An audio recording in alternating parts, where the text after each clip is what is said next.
Hello बच्चों, आज हम लेके आए हैं तनी डोरियों के कंपन स्वर माफ़ी। यदि आप इस चैप्टर के न्यूमेरिकल वीडियो देखना चाहते हैं तो इसी वीडियो के डिस्क्रिप्शन बॉक्स में जाइए, आखिरी में प्लेलिस्ट के लिंक मिल जाएंगे और उस प्लेलिस्ट में किसी भी वीडियो के डिस्क्रिप्शन बॉक्स में जाएंगे, वहाँ पर सभी चैप्टर के न्यूमेरिकल सीरियल से पाएंगे। ठीक है बच्चों, या तो चैप्टर का नाम और JMS टॉप क्लासेस डाल के सर्च कर सकते हैं। पहली हेडिंग आपकी स्क्रीन पर है, पढ़िए क्या कह रहा है।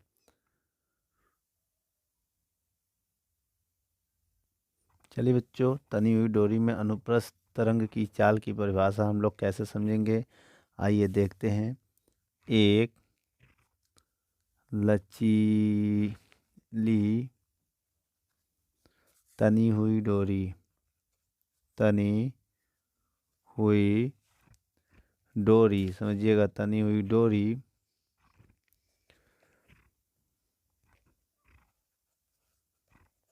में अनुप्रस्थ अनुप्रस्थ ठीक बच्चों, अनुप्रस्थ तरंग की चाल, तरंग की चाल, ठीक है बच्चों, डोरी के तनाव, चाल किस पे, डोरी के तनाव, डोरी के तनाव और और प्रति और इसके प्रति एकांक लंबाई पर निर्भर करती है, प्रति एकांक लंबाई पर निर्भर करती है, पर निर्भर करती है। तो बच्चों एक बात और हम आपको बता दें, तब बच्चों तनी हुई, तब हम सिद्ध कर सकते हैं या तब सिद्ध कर सकते हैं कि तनी हुई डोरी में, तनी हुई डोरी में अनुप्रस्थ तरंग की चाल, तरंग की चाल क्या होती है बच्चों, v बराबर रूट में, v बराबर रूट के अंदर, अंडर रूट भी बोल सकते हैं, ये होता है। ठीक है, m यहाँ पर क्या है, अगर देखा जाए v क्या है, तनी हुई डोरी में अनुप्रस्थ तरंग की चाल है, t क्या डोरी का तनाव है, m क्या है एकांक लंबाई में द्रव्यमान है। ठीक है बच्चों, ये तनाव हो गया हमारा, तनाव, यह एकांक लंबाई का द्रव्यमान, एकांक L का द्रव्यमान।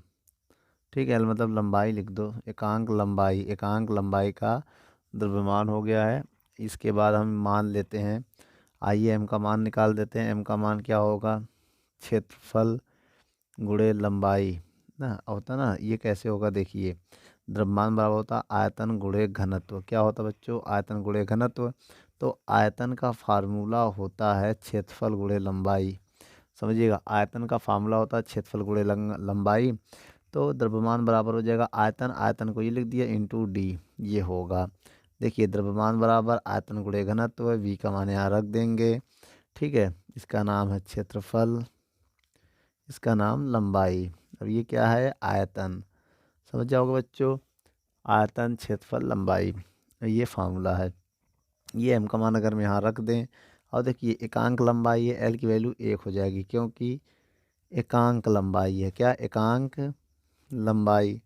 तो यहाँ से अगर, और एक बात बच्चों, जो a होता है क्षेत्रफल, वो होता है पाई आर स्क्वायर, ये मान रख दो यहाँ पर, m का मान, a का मान पाई आर स्क्वायर, l की वैल्यू 1 और d तो d रहेगा ही, तो m की वैल्यू आ जाएगा पाई आर स्क्वायर डी। अब ये मान रखेंगे इसमें, तब मेरा फार्मूला क्या होगा, v बराबर रूट में t बटे पाई आर स्क्वायर डी, क्या होगा बच्चों, तब ये फार्मूला आ जाएगा। वीडियो को रोक कर नोट कर लें।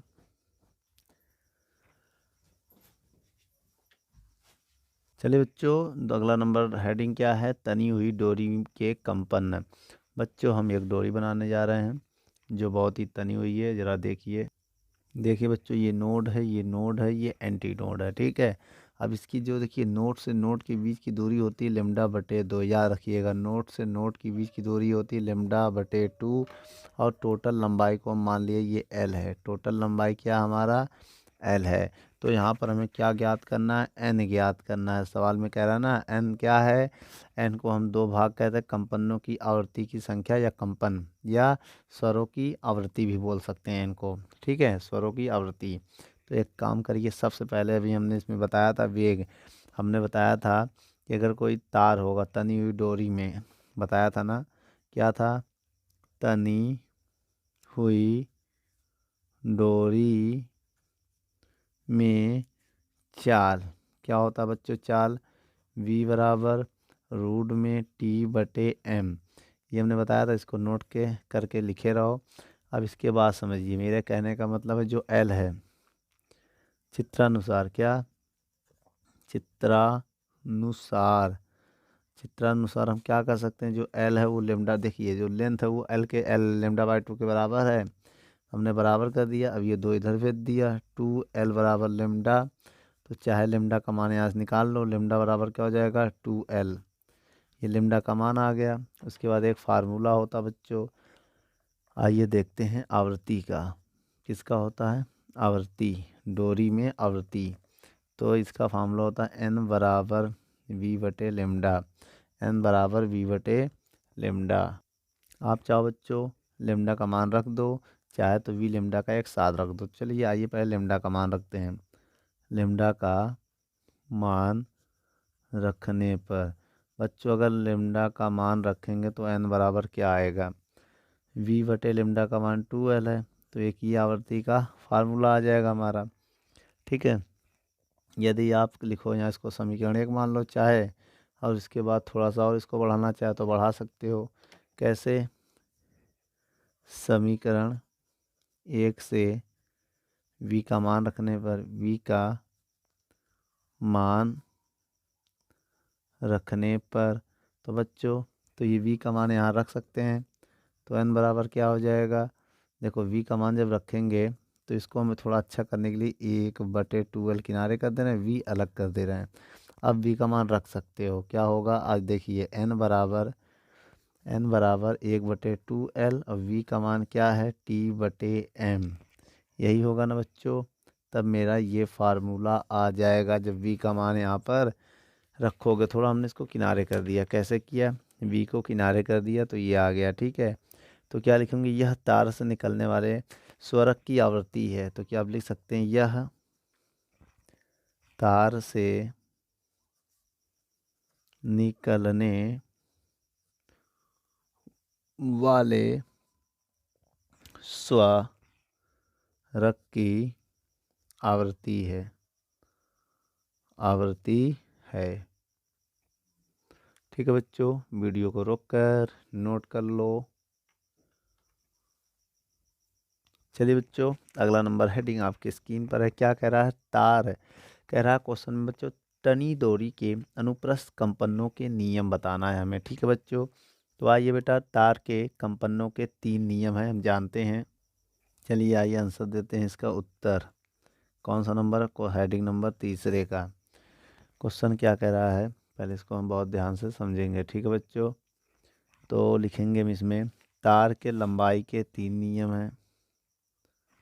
तार के कंपनों को बच्चों, तार मतलब वही लंबाई मानो या तार मान लो, तार के कंपनों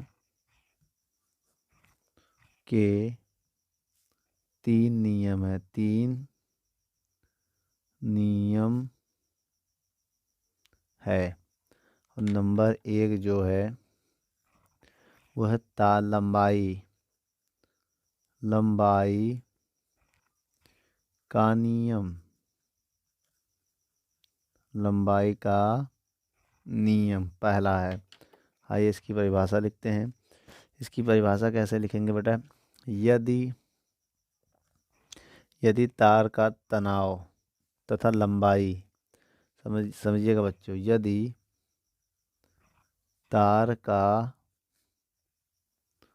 तनाव तथा एकांक लंबाई का द्रव्यमान, एकांक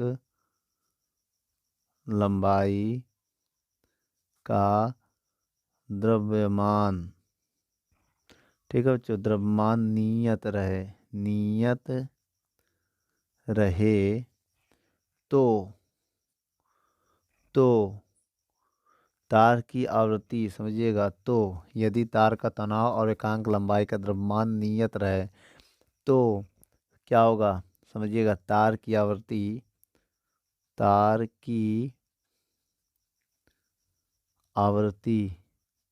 तो तार की आवृत्ति उसके, किसके बच्चों, तो तार की आवृत्ति उसके लंबाई के व्युत्क्रमानुपाती होती है। तो तार की आवृत्ति उसके लंबाई के व्युत्क्रमानुपाती होती है। ठीक है बच्चों, अब आइए इस पॉइंट को हम समझते हैं। यहाँ पर n प्रोपोर्शनल टू 1/L, ठीक है, ये चीज़ है पहला नियम। आइए बच्चों इसका दूसरा नियम भी देख लेते हैं हम। दूसरा नियम क्या है, तनाव का नियम। तनाव का नियम, इसमें क्या होगा बच्चों, आइए इसको भी समझते हैं। अब देखिए तीन चीज़ आपको समझना है, कौन कौन सा, एक m, अब एक l, अब एक t, इन्हीं तीन के आधार पर हम नियम दे रहे हैं।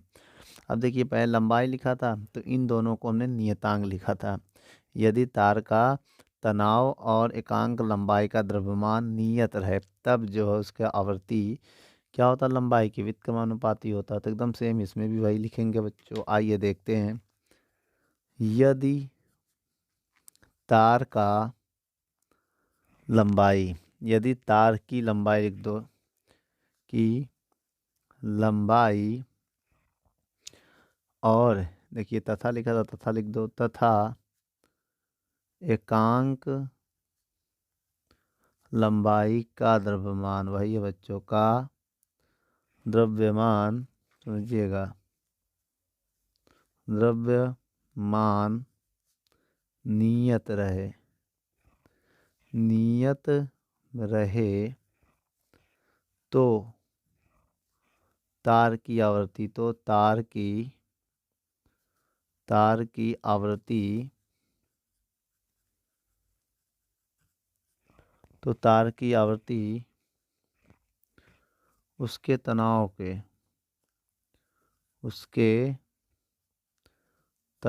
के क्या होगा, वर्गमूल के अनुक्रमानुपाती होता है, अनुक्रमानुपाती होता है। तो इसमें ये हो जाएगा, जो आवृत्ति है वो रूट में t के अनुक्रमानुपाती होता है। ये दूसरा नियम आपका हो गया। चलिए बच्चों सही, इसी के बाद हम तीसरा नियम भी इनका देख लेते हैं। तीसरा नियम है द्रव्यमान का नियम। क्या है, द्रव्यमान का नियम, द्रव्यमान का नियम। आइए बच्चों द्रव्यमान का नियम देखते हैं। अब यहाँ पर ये देखिएगा बच्चों कि यदि तार की तनाव या तार का तनाव, देखिए दो चीज़ हो गया, तार के तनाव और लंबाई, यहाँ पर लंबाई भी हो गया। अब द्रव्यमान की बात होगी, तो यदि तार की तनाव और लंबाई नियत रहे, यदि तार की तनाव और लंबाई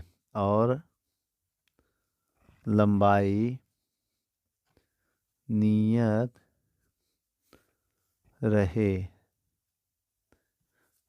रहे, समझिएगा, रहे, ठीक है बच्चों, तो तो उसकी आवृत्ति समझिएगा, बता। तो तार की आवृत्ति लिख दो। तो तार की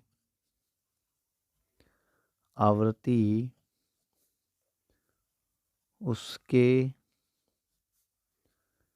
एकांक लंबाई के उसके एकांक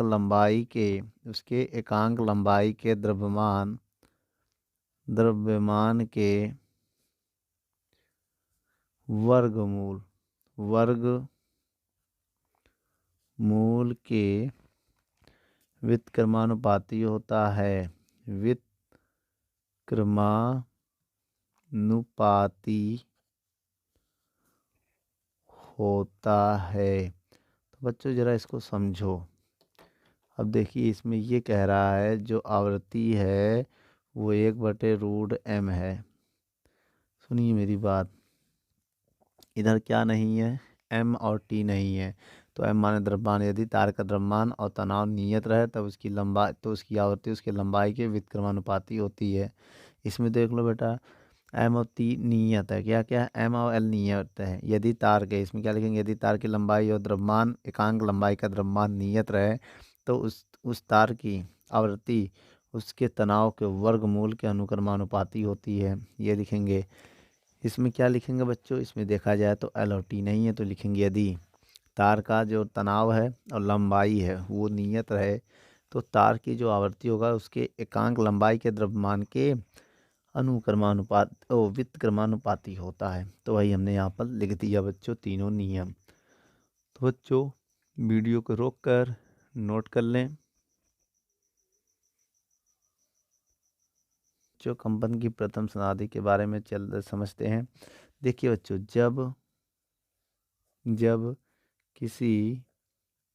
जब किसी तने हुए तार को जब किसी तने हुए या तनी हुई तार के मध्य बिंदु को धीरे से खींचकर छोड़ते हैं। धीरे से खींचकर छोड़ते हैं तो चित्रानुसार बच्चों हम चित्र बनाने जा रहे हैं।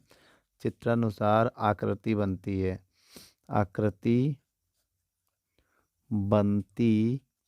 है। ठीक है बच्चों। तो जिसे हम लोग मूल स्वरक कहेंगे तब उत्पन्न,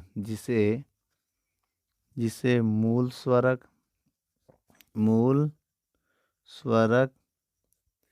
या प्रथम सनादि कहते हैं या प्रथम सनादि कहते हैं। बच्चों इस आकृति को देखिए, हम एक आकृति बनाने जा रहे हैं। मान लीजिए मेरे पास एक वायर है, ठीक है। इसके मध्य बिंदु को हमने थोड़ा खींच दिया।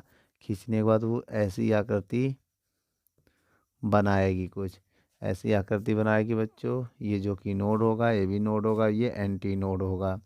तो इसकी जो दूरी होगी λ1/2 होगी, क्योंकि नोड की दूरी होती है λ/2 और टोटल लंबाई इसकी मान लिया हमने l। ठीक है बच्चों। उसके बाद हम क्या करने जा रहे हैं, आइए देखते हैं। हम लिखेंगे चित्र से। तो देखा जाए जो लंबाई है वो λ1/2 के बराबर होगी। यहाँ से अगर λ1 का मान निकालें, 2 इधर चला जाएगा गुणे में, तो λ1 बराबर होगी 2l। होगी कि नहीं होगी। अब हम लिखेंगे आवृत्ति का एक फार्मूला होता बच्चों, ठीक है।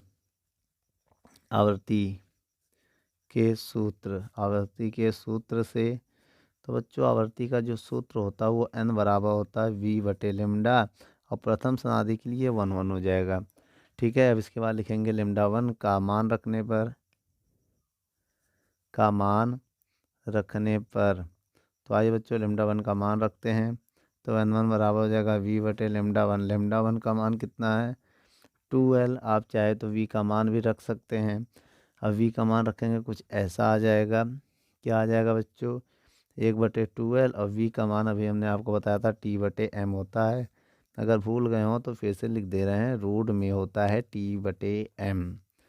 ठीक है बच्चों, ये मान होता है।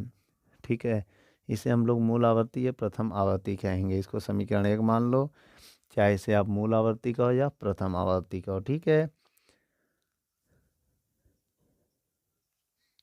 चलिए बच्चों अब इसके दूसरे भाग को देखते हैं।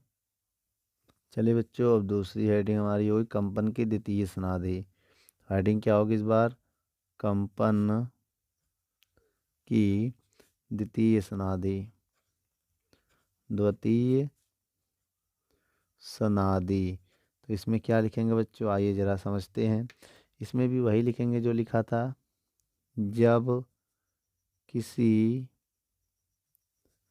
तने हुए या हुई तार के मध्य बिंदु को तेजी से, थोड़ा तेजी से ना, तेजी से खींचकर, तेजी से खींचकर छोड़ते हैं तो चित्रानुसार आकृति बनती है। तो चित्रानुसार आकृति बनती है बच्चों, आकृति बनती है। तो चित्रानुसार आकृति बनती है, जिसे द्वितीयक समाधि कहते हैं। द्वितीयक समाधि कहते हैं। ठीक है बच्चों, आइए डायग्राम को देखते हैं, फिर समझने की कोशिश करते हैं। जैसे मान लिया मेरे पास एक तार है, ठीक है। अब बहुत तेज़ी से इसको हमने थोड़ा तेज़ी से खींचा तो कुछ आकृति बनने जा रही है, ज़रा देख लीजिए। तो इसे आप नोड बोलोगे, इसे भी नोड बोलोगे, ये भी नोड होगा, बीच में एंटी नोड होगा, ये भी एंटी नोड होगा। तो बच्चों हम आपसे अगर कहें, देखिए मेरी बात समझिएगा, नोड से नोड के बीच की दूरी λ/2 होता था, इतनी दूरी भी λ/2 होगी। ये भी दूरी λ/2 होगी, क्योंकि ये भी नोड है, ये भी नोड है। इसकी टोटल लंबाई हम मान ले रहे हैं L। क्या मान ले रहे हैं? L। तब क्या होगा, आइए देखते हैं। तो सबसे पहले आपको करना क्या होगा, जो चित्र से तो जो L है वो इनके योगफल के बराबर होगा। λ/2 प्लस λ/2 के बराबर होगा। जब इसे हम सॉल्व करेंगे तो L बराबर हो जाएगा 2λ/2। तो यहाँ से λ2 का मान अगर हम निकालें तो क्या आ जाएगा? 2L/2 होगा। क्या होगा? 2L/2। तो एक काम करिए आप, चाहे तो ऐसे ही कर जैसे बताया था। λ2 का मान आ चुका है। अब लिखेंगे आवर्ती के सूत्र से। आवर्ती के सूत्र से, वैसे आवर्ती का सूत्र क्या था बच्चों? n बराबर v/λ। तो दूसरी की बात हो रही है तो ये ले लेंगे। बोलो बच्चों, तो आप चाहे यहाँ मान रख सकते हो। तो n2 का मान क्या आ जाएगा? λ2 का मान रखो 2L/2, बटे वाला 2 ऊपर चला जाएगा। चलो अभी आगे भेज दे रहे हैं हम। तो n2 बराबर 2v/2L। आप चाहे तो v का मान रख दो। v बराबर क्या बताया गया था? T/m। v का मान रख दोगे तो ये आ जाएगा 2/2L रूट में T/m। तो ये जो है हमारा समीकरण 2 हो जाएगा। ये द्वितीय समाधि का काम करेगा। पहले वाले को आप समीकरण 1 माना ही था हमने। ठीक है बच्चों, तो एक काम करिए, ये हो गया। चलिए अब इसके बाद की कहानी हम आगे देखते हैं। चलिए बच्चों, इसके बाद जो हमारी हेडिंग होगी वो कंपन की तृतीय समाधि थी। कंपन की तृतीय समाधि। आइए इसकी परिभाषा लिखते हैं। क्या है इसकी परिभाषा? देखिए समझिए, जब किसी तने हुए तार के मध्य बिंदु को बहुत तेजी से खींचकर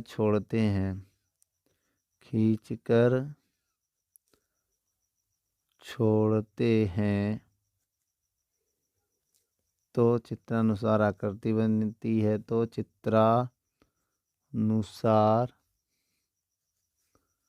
आकृति बनती है जिसे तृतीयक सनादि कहते हैं। तृतीय सनादि कहते हैं। ठीक है बच्चों, आइए ज़रा इसका चित्र को समझते हैं, उसके बारे में हम बताते हैं। जैसे मान लीजिए कि आपके पास रेखा है, इसमें 3 हमने सेंटर मान लिए हैं। ठीक है, तो एक सनादि ये ऐसे बनेगी और दूसरा सनादि ऐसे बनेगी। ठीक है, node node node node, anti node anti node anti node. अब देखिए यहाँ पर क्या होगा, अगर अब देखें तो ये भी भैया λ2/2 होगा, ये λ3 होगा, λ3/2 होगा इतनी दूरी, क्योंकि तीसरी सनादि है। λ3/2 होगा क्योंकि आधी होती है बेटा इसका, नोड के बीच की दूरी जो होती है λ/2 होती है। ये भी क्या होगा, λ3/2 होगा। और टोटल लंबाई क्या होगी इसकी, L होगी बच्चों। क्या होगी, L होगी। तो हम क्या लिखेंगे, चित्र से क्या लिखेंगे हम लोग, चित्र से। तो चित्र से अगर देखा जाए तो लंबाई λ3/2 λ3/2 हो रहा है। तो L का मान देखें तो ये हो जाएगा 3 λ3/2। अब अगर यहाँ से λ3 का मान निकालें तो आएगा 2L/3। ये मान आ रहा है। अब लिखेंगे आवृत्ति के सूत्र से। आवृत्ति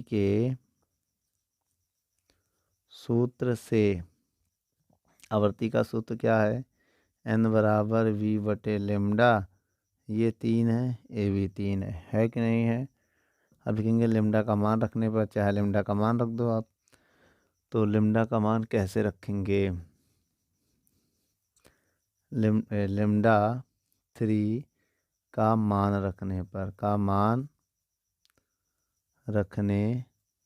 पर तो क्या हो जाएगा, N3 = V/λ। का मान है 2L/3। तो N3 बराबर हो जाएगा V/3, ऊपर चला जाएगा 2L। ठीक है, आप चाहे तो V का मान रख दो। V बराबर क्या था, रूट के अंदर T/M। तो यहाँ पर क्या हो जाएगा, N3 = 3/2L और V का मान आ जाएगा T/M। ठीक है, ये जो होगा हमारा समीकरण 1 था, 2 था, ये तीसरा है। ठीक है, इसके बाद एक भाग हम और देखेंगे तो मेरा क्वेश्चन कंप्लीट हो जाएगा। चलिए बच्चों, उसी की तरफ हम लोग बढ़ते हैं। तो वीडियो को रोककर पहले नोट कर लें या स्क्रीनशॉट ले लें। चलिए आइए बच्चों, देखते हैं हम प्रथम, द्वितीय तथा तृतीय सनादि के अनुपात से। तो देखिए N1 अनुपात N2 अनुपात N3। तो बच्चों ऐसे अगर और भी सनादि आएगा तो डॉट डॉट डॉट होगा। तो N1 का मान क्या था बच्चों, उसको रखते हैं। तो N1 का मान था L/1/1 1/2L रूट में T/N रेशियो। और दूसरा मान क्या था बच्चों, जो दूसरी समाधि थी वो हमारा क्या था, वो था 2/2L रूट में T/M फिर रेशियो। उसके बाद क्या था बच्चों, 3/2L रूट में क्या था, 3/2L रूट में T/M ये था। इसके बाद देखा जाए इसमें समान क्या है, तो समान है इसमें 1/2L बटे TM से भाग देने पर बच्चों इससे भाग दो। अगर हम इससे भाग देते तो मेरा रेशियो क्या आएगा, N1 ratio N2 ratio N3। जब भाग देंगे पूरा कट जाएगा 1 आएगा रेशियो, जब इसका इसमें भाग देंगे पूरा कट जाएगा 2 बचेगा, 3 बचेगा, डॉट डॉट ऐसे आता रहेगा। तो देखा जाए इसमें सम विषम दोनों समाधि पाए जाते हैं ना बच्चों। तो आप इसमें क्या लिखेंगे, तो लिखेंगे कि अतः तने हुए तार में सम तथा विषम दोनों प्रकार के सनादि पाए जाते हैं, सनादि पाए जाते हैं। तो बच्चों आपको समझ में आ गया होगा सनादि क्या होते हैं, ठीक है। तो बच्चों वीडियो को रोककर नोट कर लें। दोस्तों यदि हमारी वीडियो आपको अच्छी लगे तो लाइक शेयर एंड कमेंट करिए। और भी अगर आप किसी टॉपिक पे वीडियो चाहते हैं तो हमारे कमेंट बॉक्स में जाके कमेंट करें, तो हम उस पर बहुत ही जल्द से जल्द वीडियो को बनाएंगे। चलिए धन्यवाद।